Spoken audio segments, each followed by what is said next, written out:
Hey guys, this is Anand and welcome back to my channel Sage Computations. I hope you all are doing good. तो आज हम लोग बात करेंगे nested if else statements के बारे में। लास्ट वीडियो में हमने बात करी थी if else and elif statements के बारे में। वो वीडियो इंपॉर्टेंट है इस वीडियो को देखने के लिए। तो अगर अब आपने वो वीडियो नहीं देखी तो मैं इसका लिंक ऊपर आई बटन में दे दूंगा, वहाँ से जाके देख सकते हैं। ओके, चलिए बिना किसी देरी के शुरू करते हैं नेस्टेड इफ एल्स स्टेटमेंट्स। तो जैसे कि आप लोग स्क्रीन पर देख पा रहे होंगे, मैंने bike price equals to 2 lakh, मैंने एक वेरिएबल बनाया है बाइक प्राइस, उसकी मैंने वैल्यू डाल दी है 2 लाख रुपीज़, राइट। अब क्या होगा कि अगर मैं एक प्रोग्राम लिखूं इफ एलिफ स्टेटमेंट्स का मतलब हम लोग कंटिन्यू करते रहेंगे, नेस्टेड कर देंगे, राइट। तो फॉर एग्जांपल अगर आप इसको देखें ध्यान से, तो मैंने इफ एक कंडीशन ली है और मैंने उसको if bike price is less than 60,000 एक कंडीशन ली, print it's a cheap bike. फिर मैंने एक और कंडीशन ली elif bike price is greater than equals to 60,000 and bike price less than equals to 1 lakh, and condition है, राइट। तो दोनों कंडीशन को सेटिस्फाई होना होगा तो ये चलेगा। उसके बाद मैंने एक और एलिफ स्टेटमेंट्स ले ली है, elif bike price is greater than equals to 1 lakh and bike price is less than 1,50,000। तो क्या होता है, it's a print it's a somewhat expensive bike. Okay, तो अब ये किस में जाएगा, आप देखिए 2 लाख है मैंने बाइक प्राइस और मैंने 2 लाख का कहीं कंडीशन भी नहीं डाला है। तो क्या कुछ रिजल्ट आएगा? नहीं आएगा, कुछ भी प्रिंट नहीं होगा। मैंने इसको रन करा, कुछ भी प्रिंट नहीं हुआ भाई, बिकॉज ये कोई भी कंडीशन को सेटिस्फाई नहीं कर रहा है। ओके, ठीक है। अब मैं क्या करता हूँ, अब मैं दूसरा एक और प्रोग्राम बनाता हूँ। मैंने यहाँ पे सेम ऊपर वाली तो बाइक प्राइस लेस देन 60,000, फिर 60,000 से 1 लाख।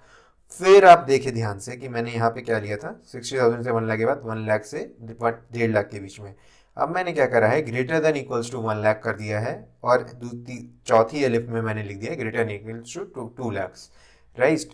तो अब ये किसको सेटिस्फाई करेगा, देखो आप यहाँ पे मैंने 2 लाख लिया था बाइक की प्राइस। तो क्या है, ये greater than equals to 1 lakh वाली में जाएगा या फिर greater than equals to 2 lakh वाली में जाएगा, वो भी देख लेते हैं। तो इसने ये देखो क्या प्रिंट करा है, it's a somewhat expensive bike. तो ये इसने जब फर्स्ट कंडीशन को सेटिस्फाई कर दिया, मेरा मतलब है जब इसने greater than equals to 1 lakh को सेटिस्फाई कर दिया, it's a somewhat expensive bike, तो ये नीचे वाली उसमें नहीं जाता। तो इसका मतलब क्या हुआ, आपने समझ में आया कि इसका मतलब दिखाने का रीज़न ये था कि जो इफ एल इफ स्टेटमेंट्स होती हैं ये सीक्वेंशियल ऑर्डर में जाती हैं। जिस ऑर्डर में आपने इनको लिखा है उसी ऑर्डर में ये टेस्ट होंगी। अगर पहले आ गया greater than equals to 1 lakh तो ये उस कंडीशन को सेटिस्फाई कर लेगा, नेक्स्ट कंडीशन पे जाएगा ही नहीं, वहीं पे समाप्त हो जाएगा। इसलिए greater than equals to 2 lakh वाली कंडीशन पे नहीं गया, राइट। ओके, अब मैं नया दूसरा प्रोग्राम पे जाता हूँ। मैंने 3 वेरिएबल बनाए, x equals to 25, y equals to 35, z equals to 45। Okay, अब मैं लिखता हूँ अगर if x less than y तो प्रिंट करो भाई फर्स्ट कंडीशन इज ट्रू। क्या x लेस देन y है? हाँ है। फिर मैं लिखता हूँ, मैं आप इस बात का ध्यान रखें कि मैं इफ के अंदर इफ ले रहा हूँ। आप इंडेंटेशन का ध्यान दें कि मैंने इफ के अंदर को इफ कंडीशन ये सेटिस्फाई होगी तभी ये इसके अंदर जाएगा, अगर ये सेटिस्फाई नहीं हुई तो ये इसके अंदर नहीं जाएगा। तो ये डिफरेंस होता है इफ एलिफ स्टेटमेंट्स और इफ के अंदर अगर हम इफ ब्लॉक दोबारा दोबारा से डालते हैं तो, राइट। ओके, तो ये x लेस देन y आया यानी 25 लेस देन 35 आ गया। अब if x less then z यानी कि 25 लेस देन 45 है, हाँ ये है, both conditions are true, else the first condition is true the second one is false. तो ये क्या करेगा, print both the first condition is true and both conditions are true, because ये दोनों को सेटिस्फाई कर रहा है। ओके, अब हम क्या करते हैं, x इक्वल्स टू 55 कर देते हैं। तो मैंने 55 कर दिया। अब क्या x लेस देन y है, y क्या है आपका 35 नहीं है, तो ये इसके अंदर जाएगा ही नहीं। x लेस देन z को जाएगा ही नहीं, एल्स में ये जाएगा ही नहीं भाई, उस पहली कंडीशन ही फॉल्स हो गई है, तो ये बाकी को तो देखेगा ही नहीं, ये सीधा एल्स में पहुंच जाएगा, the first condition is false, right. Okay, अगर कोई भी डाउट हो तो कमेंट्स में डालें। अब एक दूसरा ये ले लेते हैं, ये बहुत ही थोड़ा इंटरेस्टिंग सा प्रोग्राम है। मैंने क्या करा है, age equals to integer. Integer आपको पता ही है, इंटीजर मतलब होता है कि यूज़र से इनपुट लेना, सॉरी इनपुट का मतलब होता है यूजर से इनपुट लेना, इंटीजर तो आपको पता है डेटा टाइप है। तो मैंने इंटीजर इनपुट ले लिया, enter your age, right. If age is greater than equals to 15 और मैंने उसके अंदर डाल दिया if age is greater than equals to 20 print you are too old for this camping trip. मान लो आप किसी कैंपिंग ट्रिप पे जा रहे हो तो उसका मैंने वो ले लिया एग्जांपल।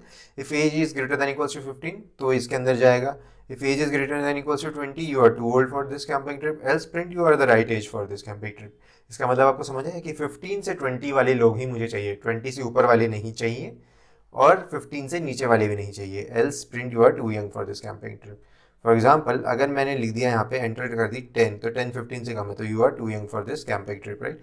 और अगर मैं इसे दोबारा से रन करूँ, देखो मैंने यहाँ पे एंटर योर एज लिखा, मैंने लिख दिया 60, you are the right age for this camping trip, because ये इसके अंदर चला गया, ग्रेटर देन इक्वल्स टू 15 के अंदर तो गया, बट 20 से बड़ा नहीं है, इसलिए यार you are of the right age for this camping trip.